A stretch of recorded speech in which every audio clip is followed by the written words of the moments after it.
Aujourd'hui, c'est à nouveau au volant d'un imposant SUV Land Rover que nous nous retrouvons. Alors je dis à nouveau parce que quelques mois seulement après le nouveau Discovery, véritable icône de la marque britannique, le constructeur poursuit son offensive avec un nouveau SUV plus sur la branche Range Rover, le Velar.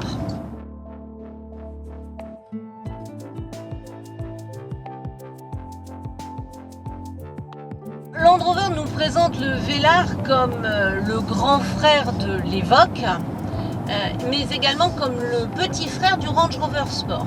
Alors un petit frère quand même assez encombrant parce qu'avec un gabarit de 4,80 m, il n'est finalement plus court que de 5 cm, c'est peu, mais c'est vrai qu'il est beaucoup plus bas et cela modifie énormément les proportions bien sûr, mais donc aussi l'impression visuelle et l'impression que l'on a au volant de la voiture. On n'a pas l'impression d'être au volant d'un véhicule aussi gros qu'un Range Rover.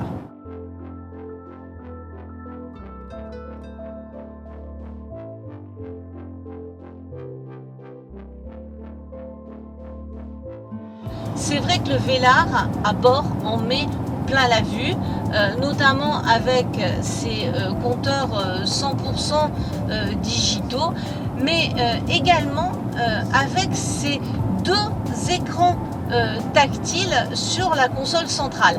Alors celui du haut, c'est assez classique, sert à accéder à tous les réglages du système multimédia, la navigation, le Bluetooth, le système Hi-Fi, mais également certains réglages de conduite. Et celui du bas est venu remplacer tous les boutons qu'il pouvait y avoir sur la console centrale. Il permet d'accéder à la climatisation, au siège chauffant ou ventilé, mais également de paramétrer le fameux système cher à Land Rover, le Terrain Response, qui permet de régler le véhicule en conditions tout terrain. Parce qu'il ne faut pas l'oublier, le Velar est un Land Rover et Land Rover tient à sa réputation de spécialiste du 4x4. Le Velar doit être capable de se sortir de toutes les situations difficiles. C'est un vrai franchisseur.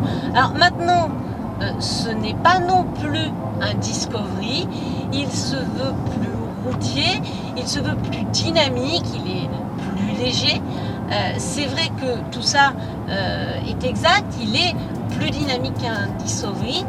Maintenant, jusque dans une certaine mesure, il maîtrise bien les prises de roulis, il est agréable à conduire, mais ça n'est pas non plus un 4x4, on va dire un SUV très agile, avec le moteur diesel de 300 chevaux. Les performances sont évidemment au rendez-vous et surtout l'agrément mécanique de ce V6 est vraiment là.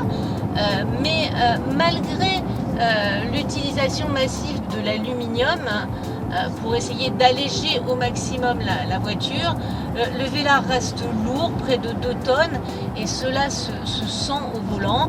Il est agréable à conduire, il maîtrise bien les prises de roulis, mais jusqu'à un certain point. Il privilégie plus le confort et il s'appréciera plus en conduite, je dirais, sereine sur une route un peu large que mener tambour battant sur une petite route de montagne. Alors une chose est sûre, le Velar est un véhicule de luxe. Nous l'avons vu, son habitacle est vraiment très agréable, très chaleureux et très haut de gamme. Mais ses prix le prouvent également.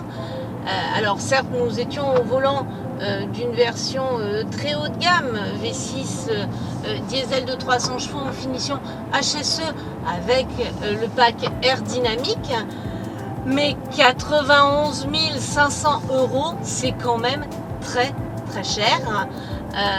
Certes, les versions d'entrée de gamme avec les diesels de 180 chevaux ou le moteur essence 4 cylindres de 250 chevaux débute à 57 500 €, mais cela n'est pas donné quand même.